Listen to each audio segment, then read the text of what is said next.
Kalki's Parthiban Kanavu. English translation by Anand Kannan. Read by Sujatha Anand. Chapter 3. The Pallava Messengers. Ponnan and Valli locked up their hut and set off towards Urayur. Urayur was about a kadam, approximately 1.17 kilometers west of where they lived. It was about 1370 years ago, well before steam engines and automobiles were invented. The noblemen travelled on horseback, elephants or chariots. Common people rode bullock carts or walked. Wide, well-engineered roads were laid to facilitate all this traffic. The Chola kingdom was known for picturesque roads with tree cover on either side for the traveller's comfort. Of those roads, the royal highway tracking the southern shore of Kaveri was well known. Ponnan and Valli took that road to Urayur. At the time of our story, the Chola kingdom had lost its eminence. The kingdom was squeezed by Pandyas in the south and newly emerging Pallavas from the north, and were living in the shadows of those two bigger powers.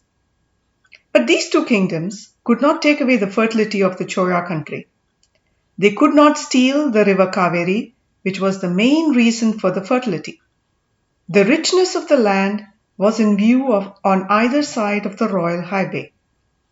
On one side, you could see Kaveri with its torrential flow and the tall, dense growth of coconut trees. The other side was also green as far as you could see. The transplantation of paddy was complete for the season. The paddy fields were transforming from light green to a rich, dark shade indicative of maturing crops. Water was gushing through the culverts. White cranes standing on one leg in the fields were highlighting the greenery. You could see banana and coconut plantations interwoven with the paddy fields. Such serenity was going to be disrupted by the war. Ponnan and Valli were able to sense people's anxiety during the trip to Urayur.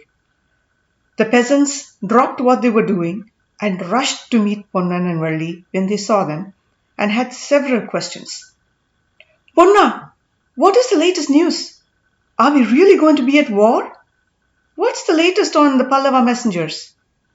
Ponnan gave whimsically inconsistent answers. To some, he said, "There is no way our king will pay tribute to the Pallavas.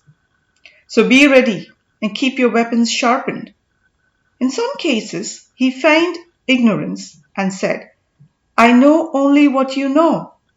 Some people protested. "How could you not know? You are the real Prime Minister of the country. How could they keep secrets from you?" Valli brimmed with pride on hearing these comments. Some others asked, "Ponna, will you go to war with the king?" These questions irked Valli. Ponnan responded to the effect that it would depend on the king's wishes. After the peasants left, Ponnan said, "See, I can't avoid going to the war. People will laugh at me." Valli responded, "Who said you can't go? By all means go if the king lets you go. All I ask is to take me along." With such interruptions, dusk had set in by the time they reached the great gates of Urayur. Just as they were reaching, the gates of the fort opened. Soldiers bearing flags with the lion symbol were coming out of the fort. Ponnan recognized them as the messengers from the Pallava emperor.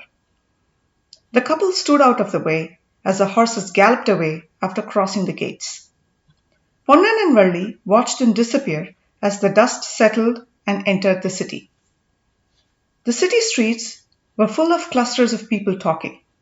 Ponnan and Valli joined one of these clusters. A man was describing the scenes from the royal court when the messengers delivered the message. "I can't possibly do justice to the scene at the court today. The king was seated at the throne.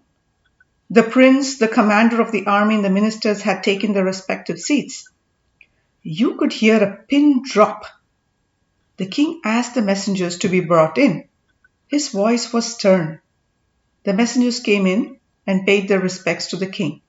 The king asked, "Emissaries, do you have a message for me?" The messenger seemed to lose his nerve hearing our king's voice. He could barely speak. He started saying, "We are the emissaries of the great Emperor Narasimhavarma, the ruler of the three realms." The court jester intervened.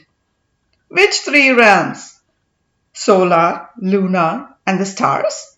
Or do you mean the purgatory, the abyss, and the hell?" The courtiers laughed, and the messenger seemed to lose his nerve even more. He stammered, composed himself, and said, "Your Majesty has not paid the tribute as per the practice since your grandfather's days. You are overdue for 6 years. My emperor has sent me to ascertain the reason." You should have all seen our revered king at that time.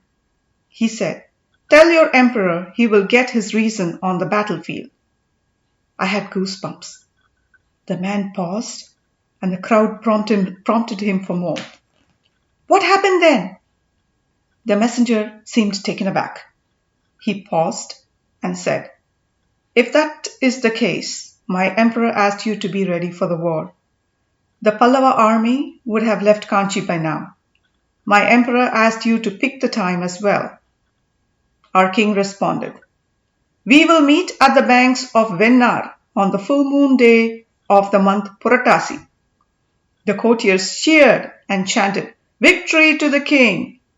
The crowd chanted, "Victory to the king!" as well. Ponnan chanted with the crowds and left the place along with Valli.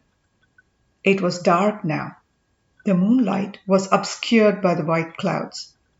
The street corners had large lamps that were being lit one after the other. They started burning with some smoke. There was a booming noise from a tall tower somewhere. It made the noise of boom, boom, with thunderous echoes of a boom, a boom. The towers, walls, and ramparts of Urayur amplified the echoes. Ponnan tensed. The veins in his arms stood out. Valli seemed terrified. "What is this noise? I have never heard anything like this." "These are the drums of war, Valli. And what happened to you? You don't look okay." Ponnan said, "I am fine, Valli." After a pause, he added, "I really have to go to this war." End of chapter 3.